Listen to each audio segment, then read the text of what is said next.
தந்தை மகன் தூயாவின் பெயராலே ஆமேன். யோவான் எழுதி நற்செய்தி வாசகம் அதிகாரம் 3 இறைவசனங்கள் 1 முதல் 8 முடிய.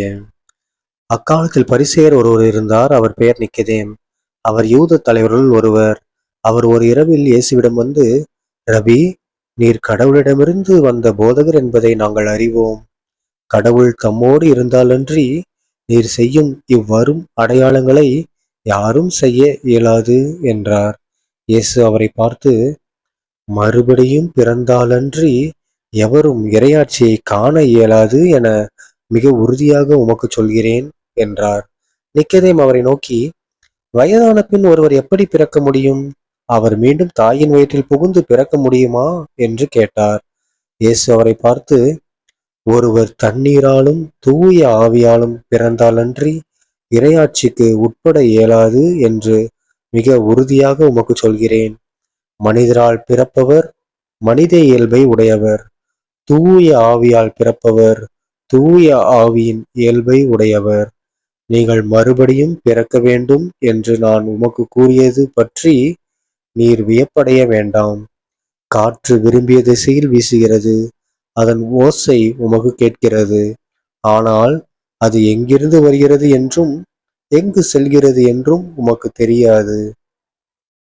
தூய ஆவியால் பிறந்த அனைவருக்கும் இது பொருந்தும் என்றார். ஆண்டவரின் அருள்வாக்கு. கிறிஸ்துவே உமக்கு புகழ். அன்பார்ந்த சகோதர சகோதரிகளே, இன்று பாஸ்கா 2ஆம் வாரம், ஏப்ரல் 13ஆம் தேதி 2026ஆம் வருடம் திங்கட்கிழமை. இன்றைய நற்செய்தியில பாருங்க, நம்ம இயேசு கிறிஸ்து ஆண்டவர் என்ன சொல்றாரு? நம்ம நிக்கதேம் கிட்ட, நீங்க மறுபடியும் பிறந்தாதான் உங்களால இறையாட்சியை காண முடியும் அப்படின்னு மிக உறுதியாக சொல்றேன் அப்படின்னு சொல்றாரு.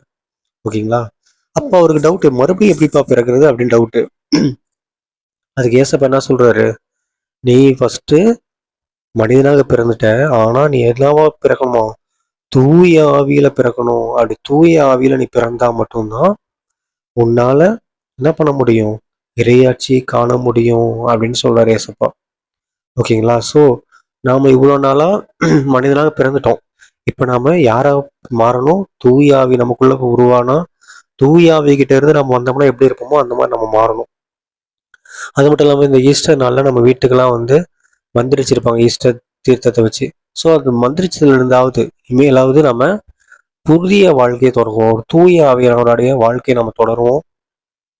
அதுக்கு அப்படி வாழ்ந்தால் மட்டும்தான் நம்மளால இறையாட்சியை அடைய முடியும். சரிங்களா? தந்தை மகன் தூயாவின் பெயராலே ஆமீன். இயேசுக்கே புகழ். இயேசுக்கு நன்றி. மரியே வாழ்க. இயேசுவின் ரத்தம் ஜெயம். அல்லேலூயா.